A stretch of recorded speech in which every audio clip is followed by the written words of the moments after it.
¿Cómo están, amigos? Bienvenidos a esta nueva edición de Agrifuturo, la agricultura de hoy para el mundo del mañana. Hoy me acompañan en la conducción del programa los socios de Ager Consultores, José Antonio Laeta y don Pedro Undurraga.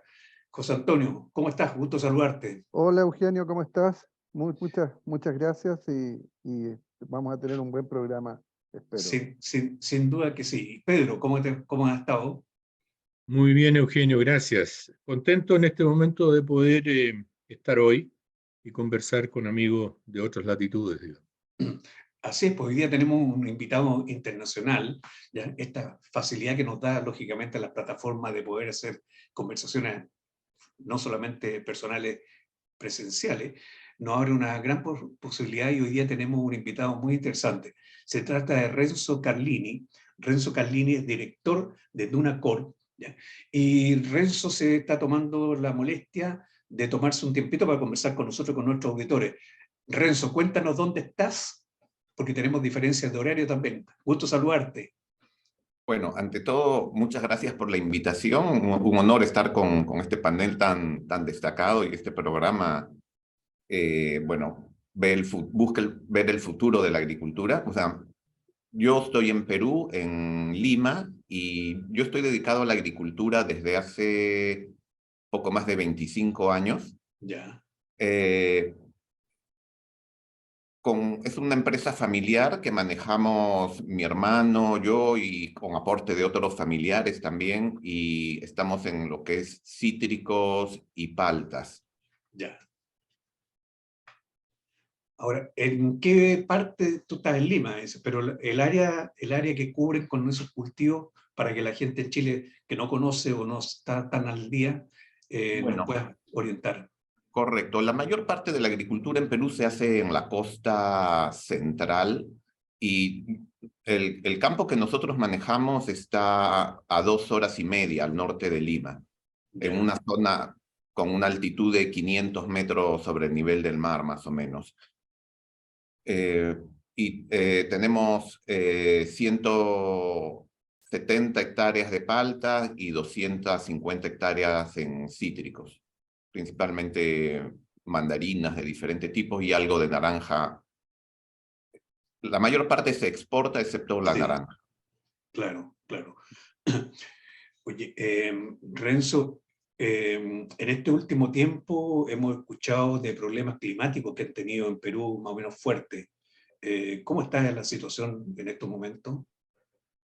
Bueno, la costa central de Perú o la costa, digamos, desde, digamos, o sea, Perú tiene 2000 kilómetros de costa, y digamos, los 1000 kilómetros centrales tienen un clima bastante benigno y uniforme en donde prácticamente no hay lluvias, ¿no? O sea, las precipitaciones anuales están en el orden de 15 milímetros, o sea, prácticamente nada. Claro.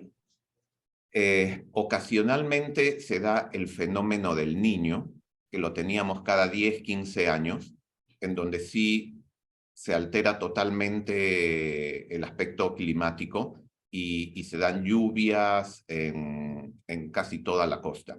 Ya. Este año, si bien todavía no tenemos un fenómeno del Niño declarado, se formó una zona de baja presión en la zona norte del Perú, que lo que ha hecho es atraer nubes que estaban en la zona de la sierra, de la cordillera, hacia la Sí. costa. Entonces, lo que tenía que llover en la cordillera ha Sí. llovido en la costa, digamos, y es una situación para la que la costa peruana no está No estaba preparada. preparado, claro. Entonces sí, ha causado principalmente daños en canales de regadío, inundaciones en algunas ciudades, en fin. Claro. Bueno, esa es una de las situaciones que también nosotros acá en Chile estamos pendientes y siempre preguntando qué es lo que irá a venir en este invierno. Y siempre estamos mirando lo que está pasando en otros países, a ver si son señales también de lo que nos puede ocurrir. No sé, Pedro o José Antonio, ¿quieres hacer algún comentario? Sí, Tenemos medio minuto. solamente que este tipo de fenómenos ocurren a temperaturas un poco altas, por lo tanto no hay nieve, entonces todo es prácticamente escurrimiento de agua con mucha fuerza y llevando prácticamente mucho sedimento Claro. y otras Bueno, cosas. estamos conversando con Renzo Carlini y esta es una primera aproximación a conocer un poquito su actividad y su empresa. Y ya vamos a ir a una pausa y continuamos en esta conversación para conocer cómo está desarrollándose la agricultura potente en Perú. Vamos y volvemos.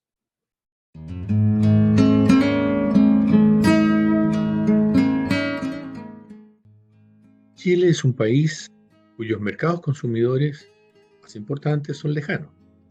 Mi tarea es realizar estudios y proyectos en manejo de post cosecha para preservar de mejor manera la calidad y condición de nuestras frutas y hortalizas producidas en el país y con ello alcanzar con un buen producto dichos mercados. Amigo, ya estamos de vuelta para conocer más de Renzo Carlini, este entrevistado que tenemos el día de hoy, internacional. Pedro, tú querías hacerle una consulta a Renzo justamente.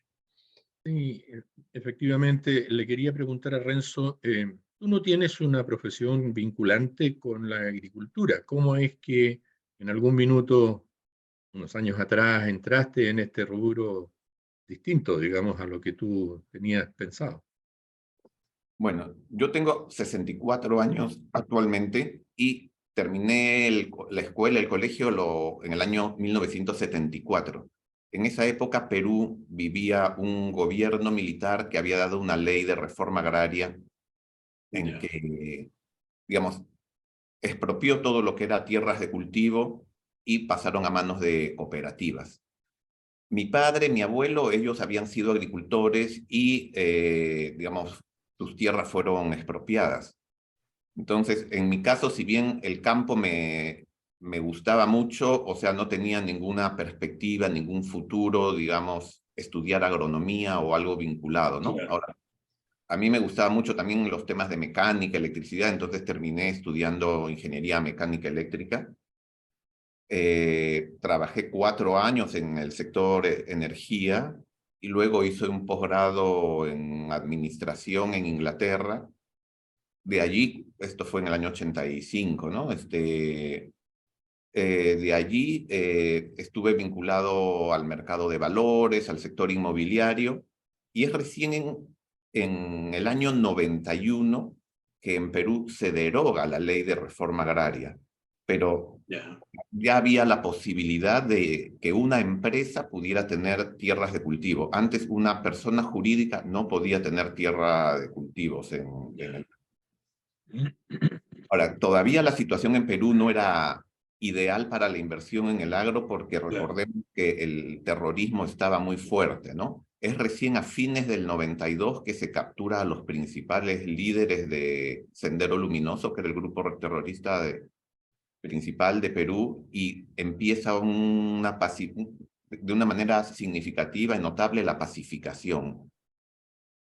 Es bajo esas condiciones que en el año 94 mi hermano Bruno y yo decidimos incursionar en agricultura viendo el potencial que había en este sector y además aprovechando que las condiciones se estaban dando y que eran, digamos, favorecían al sector agro, ¿no? Sea como mercado, sea como condiciones climáticas, agronómicas y disponibilidad de tierras.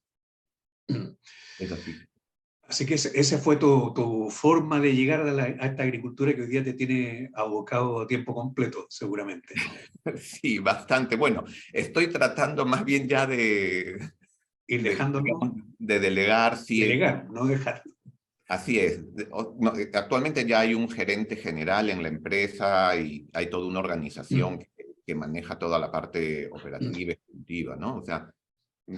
Oye, Renzo, o sea, tus antecedentes familiares previos al tema de la reforma agraria eran para un tipo de agricultura muy distinta a la que hoy día es. Incluso probablemente cuando tú ingresaste al mundo agrícola nuevamente, a lo mejor todavía Perú no tenía la expectativa o la perspectiva que hoy día muestra como un mercado potente que nos dejó mirando para el lado a nosotros en varias cosas, digamos. ¿Ya? Te ha tocado vivir todo este boom de crecimiento y desarrollo de Perú en la parte frutícola. Sí, correcto. O sea, recordemos que Perú, digamos, tenía una agricultura, en los años 60, tenía una agricultura importante, pero en caña de azúcar, algodón, maíz, pero nunca destacó mucho en lo que es frutales. Claro. Y la agricultura a la que nosotros le veíamos futuro era la fruticultura. O sea, Ya. entonces,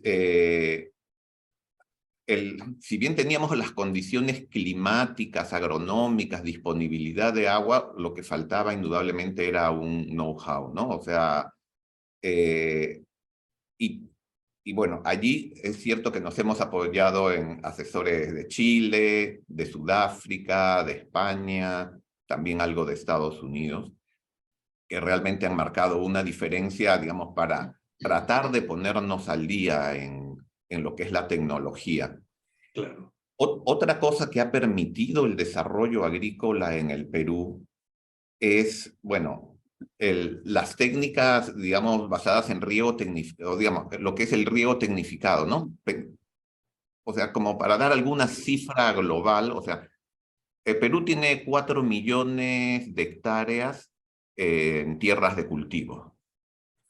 200.000, o sea, el 5%, está dedicado a la agroexportación, solamente el 5%. Y esas tierras se han desarrollado de manera marginal, o sea, bueno, digamos, las 3/4 partes se han desarrollado en desiertos, donde antes no hubo agricultura. No Y había para agricultura. ello, pues el riego por goteo o microaspersión ha sido fundamental.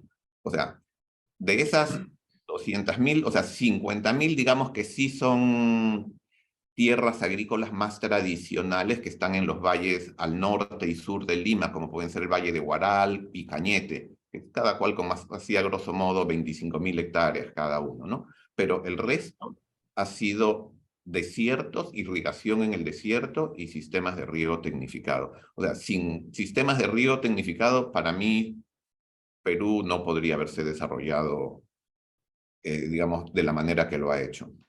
Ahora, evidentemente ahí hay mano también de privado y del Estado en obras de infraestructura para desarrollar riego tecnificado.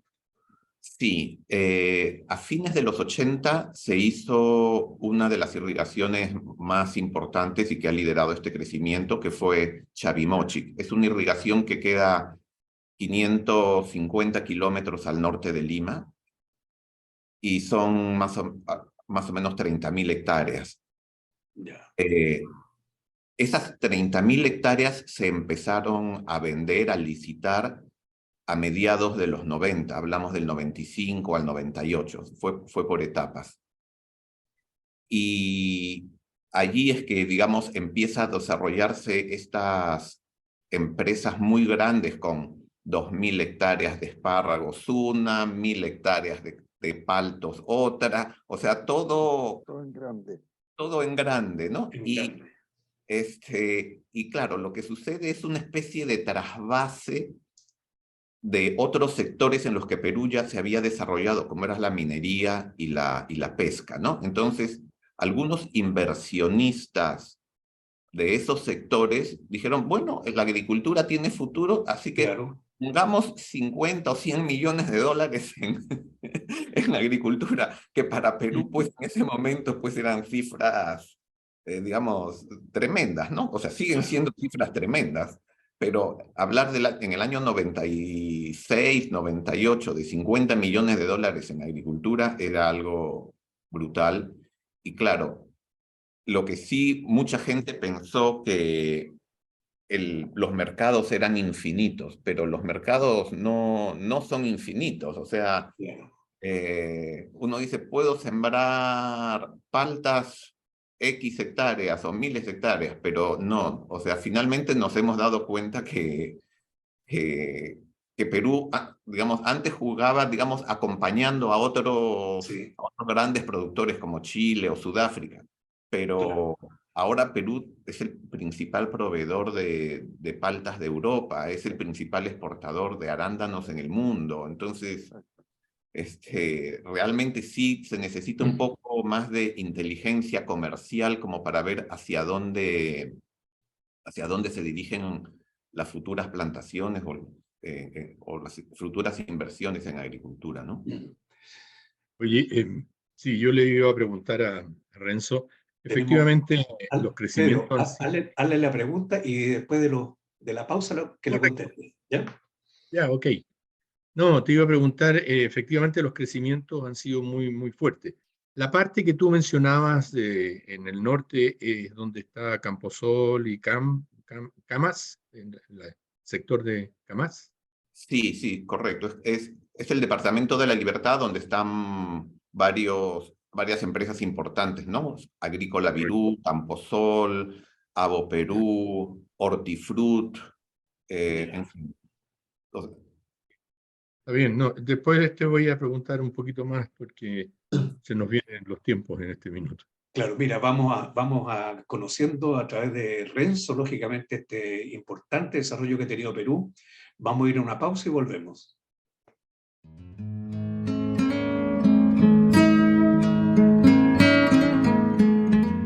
Mi especialidad es el manejo del agua en la agricultura. Para eso, en AGER hacemos estudios, proyectos, capacitaciones, todo con el objetivo de mejorar la eficiencia de uso, especialmente en estos tiempos de sequía en que tenemos todos que cuidar mucho el agua.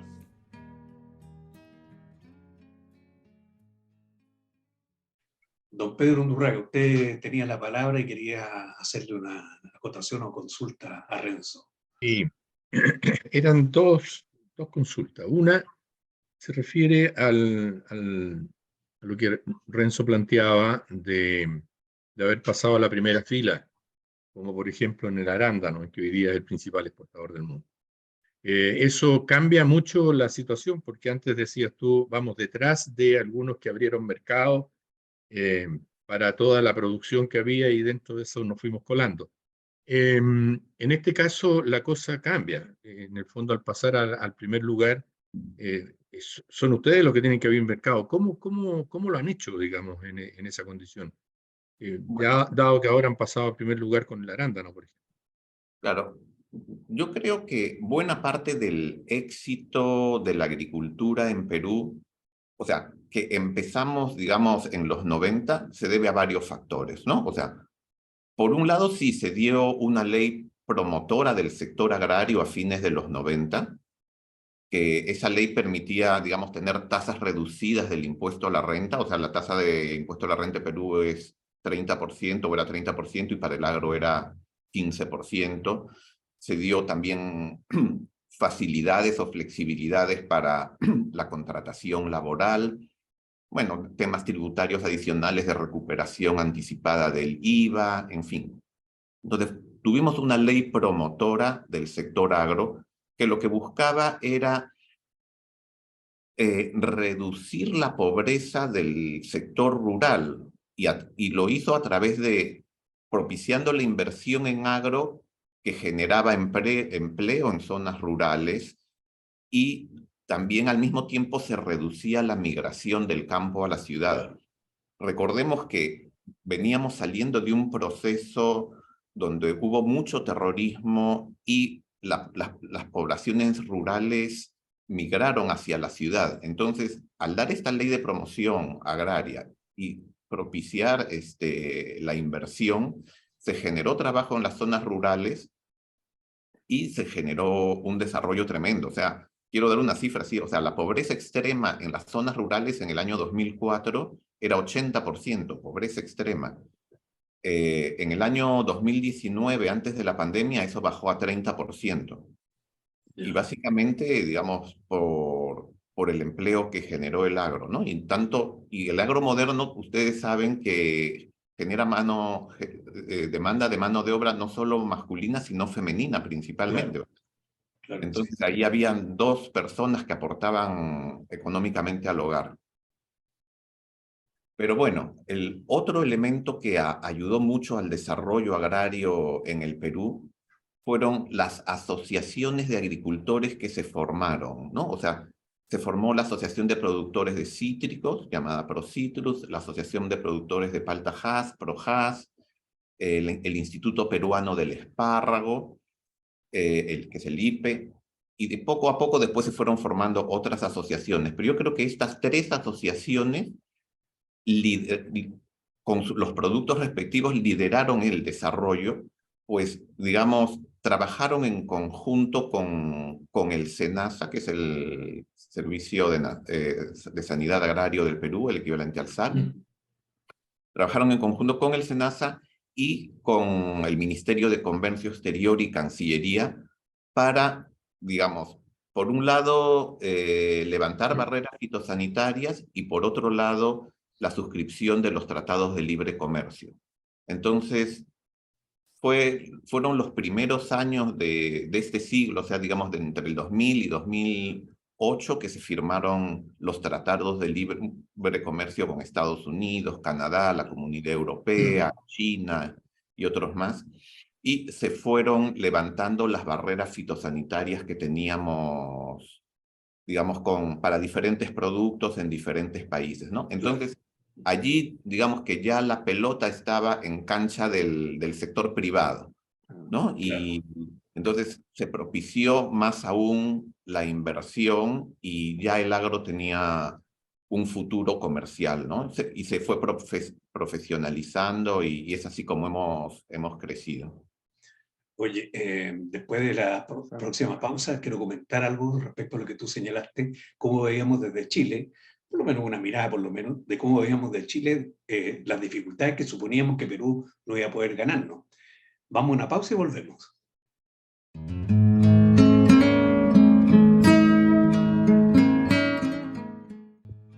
Los consumidores requieren cada vez más alimentos fáciles de preparar, sanos, nutritivos, naturales y sin aditivos. La agroindustria debe producirlos de manera sustentable. Ager Consultores está preparado para realizar estudios que permitan lograr alimentos de estas características.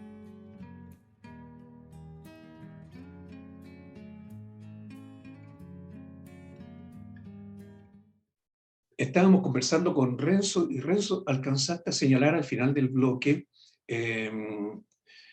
justamente las cosas, cómo fueron superando los problemas, pero yo recuerdo en esos tiempos, cuando veíamos este Perú que crecía, que se desarrollaba, decía, no, pero, y te lo hablo desde mi especialidad, que es el control de plagas, decía, no, pero en Perú tan complicado, porque tienen muchas plagas, no van a poder superar las cosas cuarentenarias, las restricciones cuarentenarias que ponen los mercados, por lo tanto, no. Y mira lo que ha pasado. Las cosas se superan de buena forma y hoy día compiten y han ingresado a todos los mercados que tú señalabas, ¿no es cierto? Y el desarrollo ha sido enorme. Entonces siempre como que miramos las posibles dificultades y después con sorpresa vemos que esos países avanzan a un ritmo más rápido que nosotros y van superando con largueza las dificultades que se les plantean. Todo eso lo has vivido y lo has visto. Sí, bueno, claro, una de las plagas importantes que tenemos aquí en Perú es la mosca de la fruta. Claro. Ahora, si bien se han levantado las barreras fitosanitarias, es a través de un protocolo que nos obliga a un tratamiento en frío, ¿no? Ese tratamiento en frío tiene un costo, bueno, está alrededor de $1.500 por contenedor, y con el riesgo de que eventualmente haya algún contenedor que la temperatura exceda del límite previsto y haya que, digamos, recomenzar el proceso o haya una pérdida de fruta. Entonces, al final, no es que nos salvamos de las plagas al 100%, o sea, las plagas están y representan un costo adicional para el sector agro, para el agricultor, ¿no? O sea, que tiene que asumir estos tratamientos adicionales. Pero fíjate que en un rubro, por ejemplo, nosotros como AGEL estamos con un programa de uva acá en Chile, y a mí me toca participar porque soy la parte de entomología. Uno de los problemas que tenemos en la uva chilena contra la uva peruana es que en Perú la uva para ir a Estados Unidos no la tienen que fumigar. Y nosotros tenemos que obligadamente fumigarla porque tenemos un ácaro nativo. Entonces, también tenemos de repente estas barreras, y en ese rubro, en particular la uva, dicen, mira, si no resolvemos ese asunto, no tenemos nada que ganar frente a Perú. Estamos mal. Sí, bueno, realmente, claro, los temas de competitividad van por todo lado, ¿no? O sea, uno empieza a pensar en el suelo, en el clima, la luminosidad, costos de mano de obra, todo tiene que ir sumando, digamos, infraestructura para el transporte, los costos logísticos, o sea, y finalmente, digamos, es una cadena que nos hace ser competitivos o no. Y Claro, claro, y nosotros, por ejemplo, el año pasado que los fletes marítimos estuvieron a precios tan altos, o sea, las exportaciones de cítricos se frenaron o cayeron un poco inclusive porque no era ya viable enviar algunos productos al mercado exterior porque el frete se llevaba todo el margen y terminábamos en rojo. Entonces, sí, o sea, para ser exitosos se necesita tener un control de costos en toda la cadena, ¿no? Y bueno, hay algunas condiciones naturales que nos ayudan, otras que no tanto. claro, claro. Y uno en agricultura, digamos, todos los proyectos son extraordinarios en el papel. Pero cuando van pasando los años, uno dice, ah, no preví este fenómeno del niño que malogró mi flujo de caja y terminó con un endeudamiento mayor y costos financieros. O no preví una pandemia, o no preví este aumento de fletes. Entonces, Sí, como la agricultura es un sector en donde los retornos se ven en el largo plazo, entonces, hay muchas cosas que en ese largo plazo pueden salir mal y uno tiene que anticiparlas, no, pero sí tomarse un margen de seguridad mayor y no pensar que lo que apareció en el papel, se va a en el cumplir tal cual. Excel, digamos, es lo que finalmente va a salir, sino hay muchas contingencias y que finalmente hay que tener un margen de seguridad para eso. Sin duda. Una consulta que te iba a hacer, Renzo. Entiendo que ustedes venden la mayor parte de su producción de palta a Europa, pero también tenían entendido de que ustedes estaban abriendo mercado asiático. ¿Cómo ha ido eso? ¿Cómo ha ido Japón o China dentro de las expectativas que ustedes tienen? Sí, a ver, más o menos como Perú, el 60%, 55% de las exportaciones van a Europa, un 35% a Estados Unidos, Ujú. más o menos un 5% a China, 5% a Chile y todavía una cantidad muy pequeñita a Japón. Ya, ya. Pero eso les ha ido bien, han crecido, no han crecido. Porque ustedes estuvieron exportando, por ejemplo, por el lado chino a Hong Kong, según entiendo, antes que entrar al mercado chino propiamente tal, ¿o sí? Sí, inicialmente se entró a Hong Kong, pero después se firmaron los protocolos con China, los fitosanitarios me refiero, con China, con Japón, y ya ahora se exporta a China continental, ¿no? A Shanghái, Beijing, a diferentes puertos, a Guangzhou. Sí, o sea, ya no hay problema y las exportaciones a China han venido creciendo, o sea, el mercado chino también ha venido creciendo, o sea, yo recuerdo haber viajado a China creo que en el año 2002, y más o menos el consumo de paltas de todo Hong Kong era un contenedor a la semana, de todo Hong Kong, un contenedor a la semana, o sea, prácticamente nada. Nada, nada. Y bueno, ahora ya, digamos, se habla de otras cifras muchísimo mayores, no tengo el dato exacto, pero bueno, al hablar de que Perú es bueno, China y Hong Kong, o sea, 5% de las exportaciones de palta de Perú son una cantidad significativa, ¿no? Ya, ya. Ahora, Renzo, en estos, tú señalas, ¿no es cierto?, un par de rubros, cítrico, palto. ¿Cuáles son las expectativas? ¿Qué es lo que está ocurriendo? ¿Son cultivos que están creciendo? ¿Las plantaciones siguen aumentando en superficie? o se ha estabilizado eso? Te lo pregunto porque me tocó estar en Lima hace menos de un mes, a un congreso sobre arándano en Lima. Y bueno, ahí comentaban que el arándano no era parte del lenguaje de los peruanos hace poquito tiempo atrás. Y crecieron cualquier cantidad, y hoy día ya la tendencia es estabilizarse, más bien a buscar cambiar variedades para hacerlas más productivas. Entonces, en el caso de palto y cítricos, ¿son cultivos que están creciendo todavía en superficie? Los cítricos no tanto, digamos, se han estabilizado y claro, las rentabilidades de los cítricos también son bastante más ajustadas, ¿no? En el caso de palta y arándano, este crecimiento, bueno, se ha dado en todos los sectores, pero principalmente en el norte del Perú. Ahora, ¿qué sucedió? En Chavimochi, que esta irrigación que mencioné al inicio, donde hay grandes inversiones, grandes áreas, inicialmente las plantaciones fueron de espárragos y algo de palta. Ya. Ahora, los espárragos, digamos, cumplieron su ciclo, las plantas, digamos, llegaron a una madurez en donde ya no eran tan productivas, la rentabilidad del espárrago bajó y la mayoría de esas grandes áreas de espárragos se han ido cambiando por palta y arándano. Y es así que hemos tenido un crecimiento tremendo, tanto en paltas como en arándanos.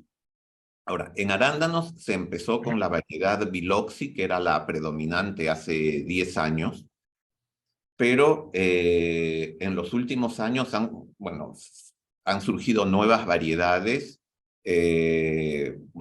Hemos pasado a la variedad Ventura y ahora siguen apareciendo nuevas variedades que son más productivas, mejor calidad y mejor tamaño, que también eso reduce el costo de cosecha, la mano de obra, ¿no?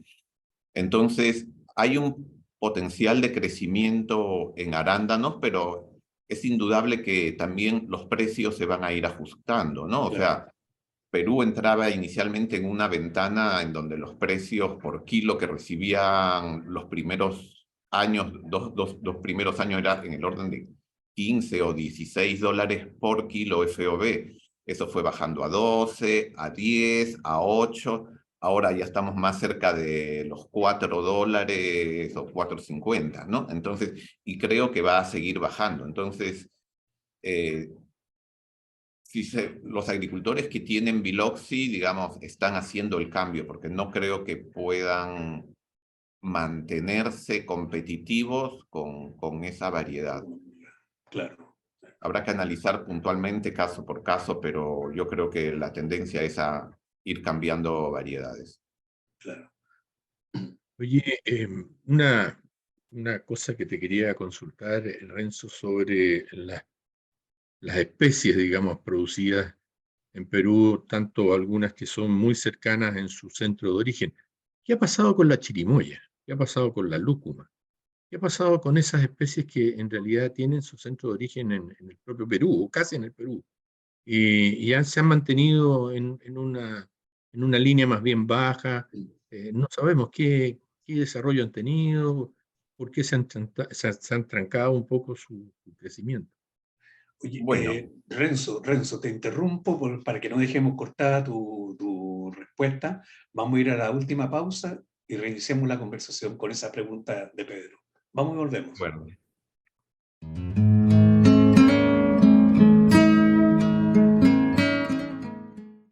Soy Gabriela Verdugo, socia de GEL Consultores. En este momento les quiero presentar un proyecto que realizamos en Longotomo en cultivo de claveles en el sector del Trapiche, donde permite producir claveles independiente del suelo y con un 30% de ahorro del agua que usa el cultivo en suelo.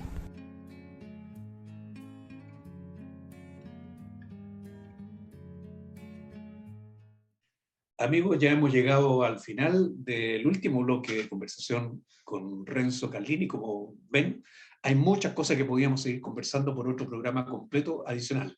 Pero Pedro había quedado con la inquietud respecto a algunas especies que querías consultarle sobre su desarrollo a Renzo. Sí, le preguntaba a Renzo para recuperar la conversación sobre algunas especies que tienen casi el centro de origen en el propio Perú y que se han visto como estancadas en su desarrollo y en sus posibilidades. arrasada probablemente por estos resultados de la palta o el aguacate y del arándano y de otras cosas que son bastante rentables. Pero quería saber qué había pasado con eso. Sí, nosotros, por ejemplo, al iniciar este proyecto agrícola en el año 94, nos pusimos a pensar en qué cosa plantamos, ¿no? Y Claro. entre los posibles cultivos estaba la chirimoya, la lúcuma, la palta, las pecanas, bueno, los cítricos.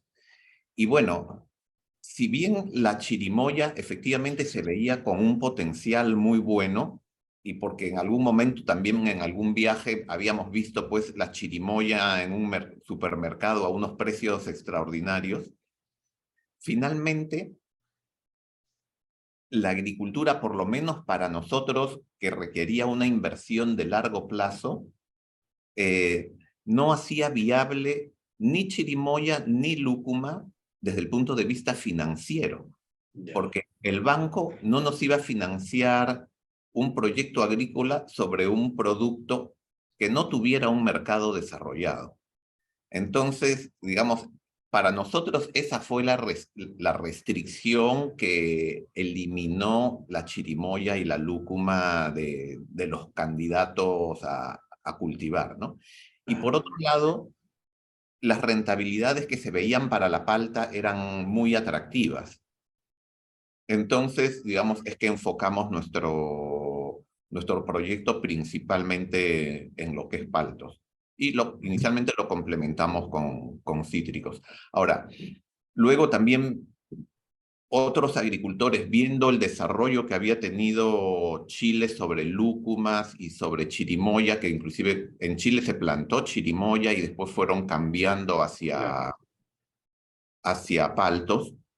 O sea, claro, para Chile era ya difícil, digamos, desarrollar el mercado de chirimoya y había restricciones fitosanitarias, me parece, en Estados Unidos. Bueno, para nosotros con mayor razón por la mosca de la fruta, ¿no? Entonces, y veíamos que el mercado americano era el que podía tener mejor potencial para la chirimoya. Entonces, ya digamos, desde el punto de vista técnico, la chirimoya quedó descartada. Ahora, en cuanto a la lúcuma, cuando nosotros recibíamos clientes del exterior y los invitábamos a un restaurante, les invitábamos, por ejemplo, algún postre o algún con chirimoya y otro con lúcuma para saber su opinión, ¿no? A todos les gustaba la chirimoya, pero la lúcuma la aceptaban, pero, o sea, el comentario es, ¿y repetirías? ¿Pedirías otro igual? Era, no. O sea, es que quién sabe la chirimoya, perdón, la lúcuma tiene un sabor al que nosotros como peruanos estamos acostumbrados, pero no es tan familiar para alguien que no conoce la fruta, no la ha probado anteriormente. Entonces, desarrollar un mercado en lúcuma no es o no iba a ser nada sencillo, ¿no? Así es. Ah, Interesante y saber, claro, por las razones por las cuales se van desarrollando los mercados, ¿no es cierto? Tiene que haber varias cosas: clima, la especie, tiene que haber dinero que no viene del bolsillo, de repente hay que pedir crédito para poder hacerlo, por lo tanto el que te presta tiene que creer también en tu proyecto, como tú señalabas. Correcto. Son distintas oye, condiciones. Renzo, y la otra cosa que me llamó mucho la atención, ustedes, por lo menos en el consorcio, tienen también exportación de granada. Eh, ¿Cómo ha ido eso? ¿Qué resultados han tenido? ¿Cómo ha sido el desarrollo de esa especie? Bueno, en Perú se empezó a plantar granada y hubieron áreas importantes de más de 300 hectáreas en algunas zonas. Nosotros, inclusive como Duna Corp, tuvimos una plantación de 100 hectáreas de granadas, no de la variedad Wonderful, sino otra que le llamaban Angel Red, que era una variedad más temprana. Ahora, el mercado de Granada no creció como se esperaba. La oferta ha sido, digamos, abrumadora y los precios, digamos, no han sido buenos, ¿no? Ahora, las variedades tempranas digamos, no tenían una vida post cosecha muy buena y había muchos problemas en el arribo. Entonces, finalmente, el área, o sea, nosotros como Dunacor terminamos eliminando las 100 hectáreas de Granada y en Perú en general también se ha venido reduciendo el área plantada en granadas. ¿Las exportaciones eran como fruto completo o como Sí, arilos? no, como frutos. O sea, realmente creo que no ha habido exportaciones significativas de arilos y en todo caso tendrían que haber sido vía aérea, ¿no? Ajá, sí, está seguro. Seguro. O sea, no ha habido un desarrollo como ha sido los otros cultivos que han tenido. Y una última pregunta de la actualidad. ¿Por qué las exportaciones de limón no existen grandemente o sea, no son muchas en Perú? ¿Cuál es la razón? Bueno, Ustedes usan una lima muy especial para el pisco sour, por ejemplo, sí, eh, correcto. pero eso está limitado, no se ven las exportaciones. ¿Cuál es la razón? Sí, o sea, las exportaciones son pequeñas y se exporta algo del Lima Tahiti, pero Ujú. no el limón verdadero, ¿no? O sea, limón verdadero prácticamente no hay. Ahora, el por qué, o sea, dentro de los citricultores, creo que han encontrado mayor rentabilidad en las mandarinas que en lo que podría haber sido el limón. Pero no desconozco honestamente la razón por qué de repente en el norte, donde hay grandes extensiones, podría haberse plantado y no lo han hecho. Bueno, indudablemente han preferido paltos y arándanos, pero Seguro.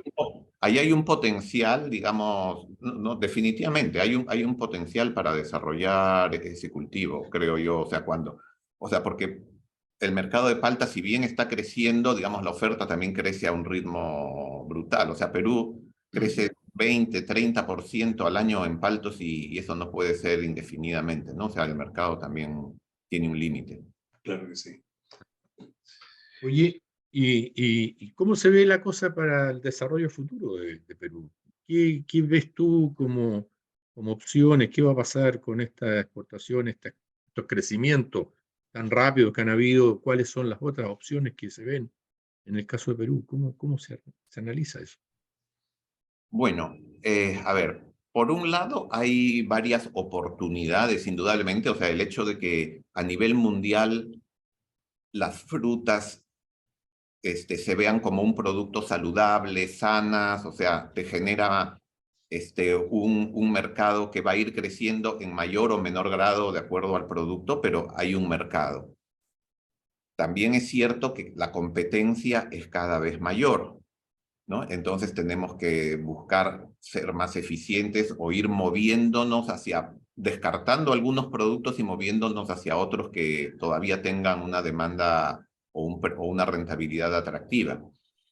Ahora, por otro lado, también hay unas exigencias medioambientales, laborales, temas de inocuidad, o sea, restricción en el uso de pesticidas cada vez mayores que hacen también cada vez más difícil el cultivo. Indudablemente, el que estaba en el negocio hace 20, 25 años y continúa ahora, ve que son dos negocios totalmente diferentes. O sea, la agricultura de hace 25 años era, digamos, mucho más de empuje, fertilización, producciones. Ahora tiene que ver mucho con manejos medioambientales, laborales, inocuidad, temas de servicio al cliente. Entonces, las empresas para sobrevivir tienen que reenfocarse en esos temas y priorizarlos debidamente, ¿no?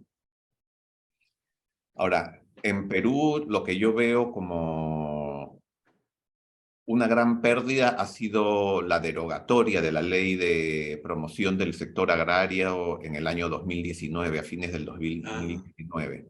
Ya. Esta ley que generó tanto desarrollo, inversión, o sea, fue sustituida por una ley que se le sigue llamando de promoción agraria, pero en realidad es un desincentivo, ¿no? O sea, para que se den una idea, en el Perú existe una remuneración mínima establecida por ley, que digamos es una remuneración básica para todos los sectores de la economía.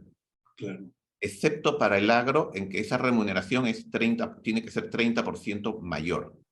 O sea, siendo el agro un sector intensivo en mano de obra, ponerle una remuneración mínima 30% mayor a que todo el resto de la economía es totalmente absurdo. O sea, realmente es un desincentivo, ¿no? Luego, las tasas de impuesto a la renta, digamos, se vienen, o sea, esas reducciones se vienen reduciendo. O sea, vamos, en 2 años más, ya digamos, vamos a estar en las tasas normales de impuesto a la renta y prácticamente no existe ningún beneficio, ¿no? Entonces, lo que tenemos es una ley de desincentivo a la inversión agraria actualmente. Y bueno, digamos, hay una inercia importante, porque hay empresas que habían comprado tierras o que ya tenían plantaciones pequeñas que todavía van a entrar en producción y alcanzarán su pleno desarrollo en 4 o 5 años más, pero sí, digamos, se ve ya un freno en el sector. Sí. Bueno, oye, lamentablemente se nos fue el tiempo, alcanzamos a tener un buen panorama de todas maneras de lo que ha sido Perú y lo que es hoy día Perú como un país productor y abastecedor de frutas frescas a muchas partes del mundo. Renzo, queremos agradecerte como EGER Consultores el tiempo que te tomaste para contarnos esta y ponernos al tanto de la situación como está mirada desde tu óptica también. Así que para nuestros auditores ha sido también, yo creo, un agrado poder conocer de tu boca esta situación que está viviendo Perú y cómo lo han enfrentado. Te agradecemos la gentileza de haber compartido estos comentarios con nuestros auditores y con nosotros. Las gracias a ustedes y un saludo pues a todos vuestros auditores. Sí, sí, sí. Muchas gracias. Bueno, yo les recuerdo, José Antonio, Pedro, y también a los que nos siguen, que nos pueden escribir a agrifuturo@gmail.com. Nos encontramos en una próxima edición entonces de AgriFuturo.